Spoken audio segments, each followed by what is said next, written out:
আরেকটা নতুন পরিস্থিতি। ভারতের যেমন প্রতিহিংসার রাজনীতি, আওয়ামী লীগের যেমন শাসনকালে প্রতিহিংসার রাজনীতি, এখনও আমরা সেই প্রতিহিংসার রাজনীতি দেখছি।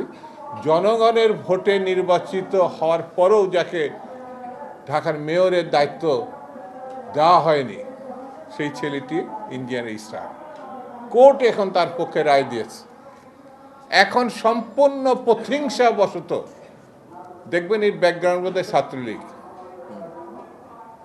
ছাত্রলীগ লুটপাটে চূড়ান্ত করার লক্ষ্যে ইশরাককে ওখানে বসতে দেওয়া হচ্ছে না।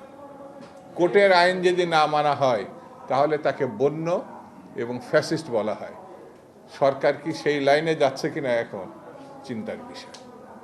আমি বেশি কথা বলবো না, আরেকটা আবালই বলবো, এতই ছোট যে এগুলো আবালের মতো কথা বলছে যে আওয়ামী লীগের কাছ থেকে টাকা নিয়ে বিএনপি রাজনীতি করে।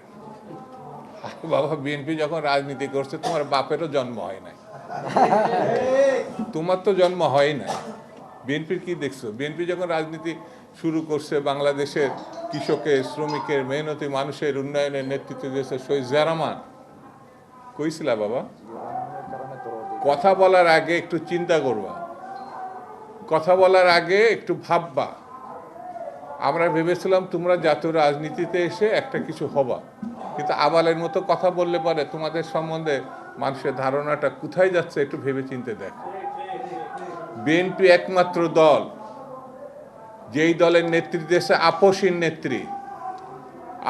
নেত্রী যার মৃত্যু হতে পারত, 6 বছর যে জেলের মধ্যে সাজা খাটছে। তুমি কইছিলা বাবধন? বিএনপির বলো যে আওয়ামী লীগের টাকা দিয়ে রাজনীতি করছে। যদি বিএনপির লোকরা প্রস্রাব করে একমাত্র, তাহলে প্রস্রাবের তোরে ভেসে বঙ্গোপসাগরে গিয়ে পড়ব। সবকিছুর একটা সীমা থাকতে হবে। এমন কোনো কথা বলবা না যে কথার দায়িত্ব নিতে পারবা না। বিএনপি সম্বন্ধে যে অভিযোগ করছো, সেই অভিযোগের জবাব যদি বিএনপি শুধু থুতু ফেলে, সেই থুতুর মধ্যে তোমার খুঁজে পাওয়া যাবে না। সেই জন্য আমি বলবো, হিসাব করে কথা বলা, হিসাব করে চলা, আর গণতান্ত্রিক রীতিনীতি মানা। এটি যদি ব্যর্থ হও তাহলে ফ্যাসিস্টদের তুমি একজন হিসাবে নিজেকে চিহ্নিত করো। এই ধরনের প্রতিহিংসামূলক দৃষ্টিভঙ্গি নিয়ে রাজনীতি করা ঠিক হবে না।